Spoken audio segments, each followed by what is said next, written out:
Bien, ahora que tenemos claro la productividad, los modelos económicos y la FPP, os voy a explicar una serie de casos en España.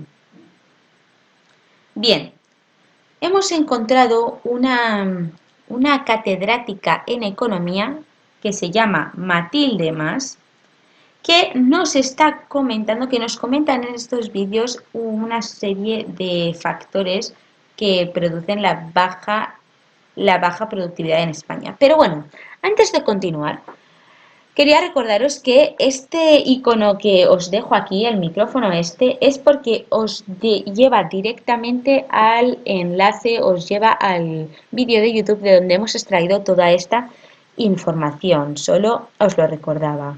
Bien, después de este parón, venga, no os durmáis y volvemos. España tiene muchos factores de producción, pero estos están muy mal utilizados. Es un problema de la asignación de recursos que hemos de mejorar.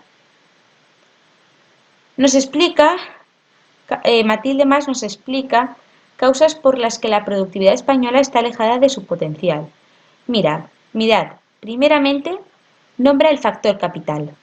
Dice que no se ha tenido en cuenta la productividad que aportaría las inversiones, sino el capital adquirido rápidamente, es decir, ese capital el capital que se adquiere a corto plazo. No piensan en esas consecuencias o en esos beneficios que van a ocurrir a largo plazo o no. Ellos solo piensan en el ahora. Un ejemplo podría poner sería el de las construcciones.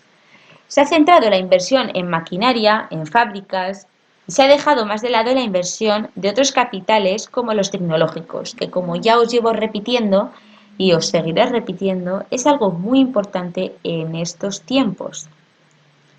Ahora, un segundo factor que también comenta es el factor trabajo. Y es que, como bien sabemos, o muchos sabrán, en España el mercado de trabajo funciona bastante mal, pero bastante mal. Existe un paro de larga duración y aquellos habitantes que no están operativos durante un largo periodo pues acaban obsoletos, evidentemente. Si no estás trabajando durante un largo periodo de tiempo, pues al fin y al cabo acabas tus dotes, tus capacidades, ya no, y no estás compitiendo con el resto de empleados, con el resto de la población que sí que está trabajando. Por otro lado, desgraciadamente existen también los desincentivos, pero estos desincentivos es que yo considero que tienen hasta razón, porque es que muchas veces tan solo se contrata por un tiempo limitado y claro, el trabajador que piensa, si voy a tener, el contrato va a ser, por ejemplo, de 2 meses y por mucho que me esfuerce más o me esfuerce menos, si me esfuerzo más no me van a ampliar el contrato, porque muchas veces es lo que ocurre, pues ¿qué es lo que hace el trabajador? Voy a hacerlo más sencillo, voy a hacer lo mínimo que necesito hacer para que no me despidan y ya está. ¿Para qué voy a dar más si sé que no va a servir de nada? Eso es lo que opinan. Entonces, claro, así no vamos a ningún lado.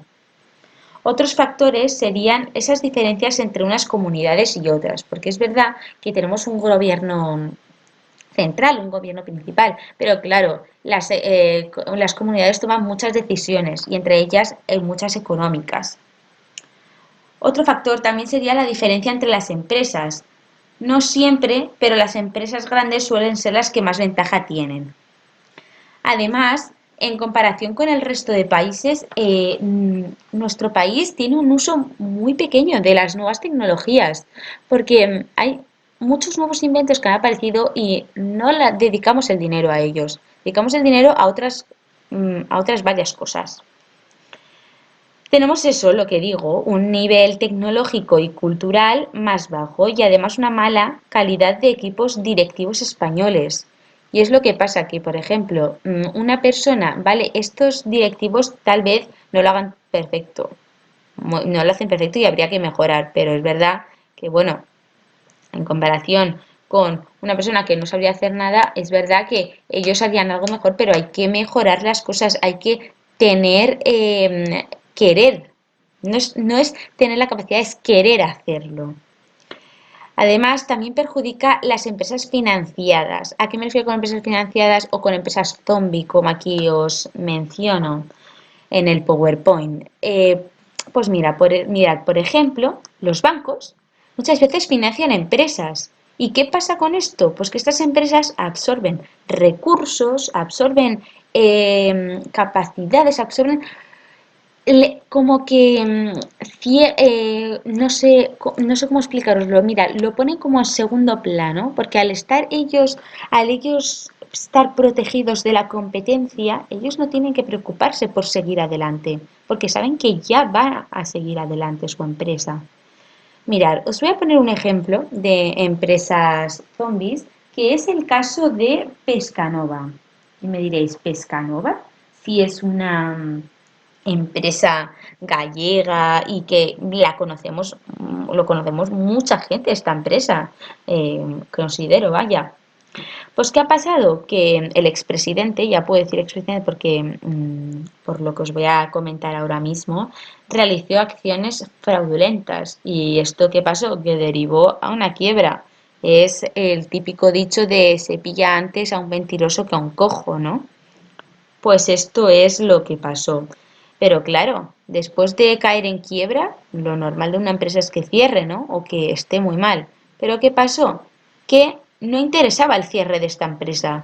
No interesaba. Entonces, ahora, por ejemplo, el Banco Sabadell es el principal accionista de esta empresa, que ahora ya no se conoce como Pescanova, sino como Nueva Pescanova. Entonces está siendo financiada por este banco y por muchos otros, pero de manera más pequeña, más reducida. Bien, ahora que os he comentado, ahora que tenemos en cuenta todos los factores que hacen que tengamos una mala productividad, también Matilde, la catedrática, nos comenta en su entrevista algunas cosas algunos pasos que podríamos dar adelante para acercarnos a nuestro potencial. Pero antes de todo, hay que tener en cuenta que no todas las empresas en España son ineficientes, claro. Tendríamos que resolver los problemas, todos esos problemas que hemos mencionado anteriormente, ¿no?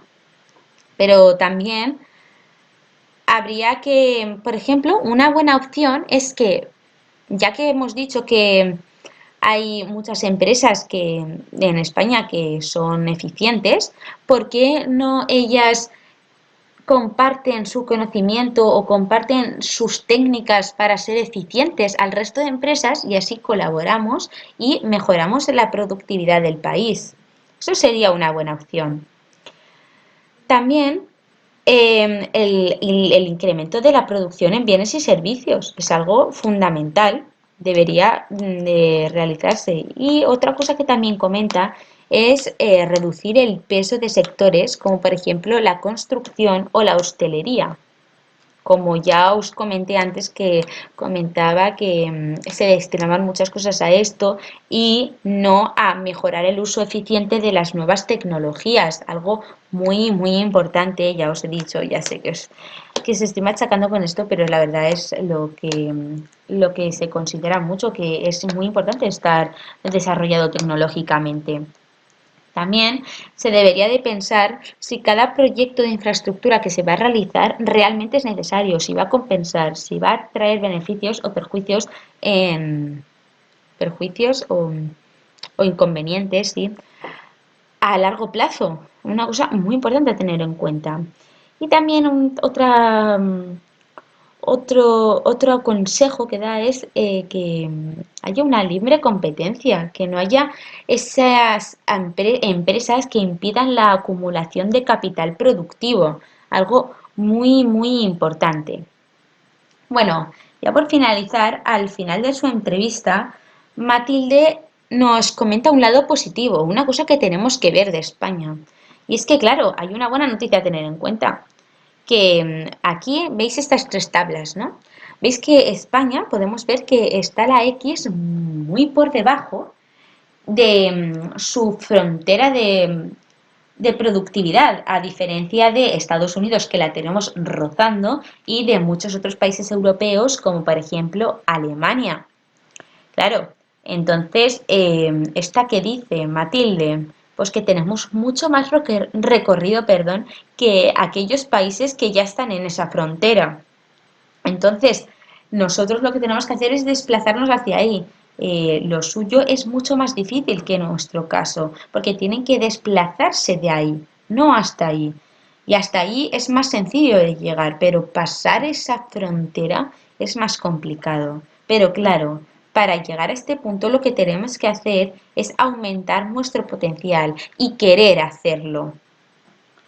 Bueno, yo creo que con esto acaba el podcast de hoy. Espero que os haya gustado muchísimo. Muchísimas gracias por seguir ahí cada día. Gracias por, Begoña, por tu pregunta, por dejarnos tu pregunta y el resto. No olvidéis dejar vuestro comentario aquí abajo y vuestras sugerencias para el próximo podcast. Muchas gracias.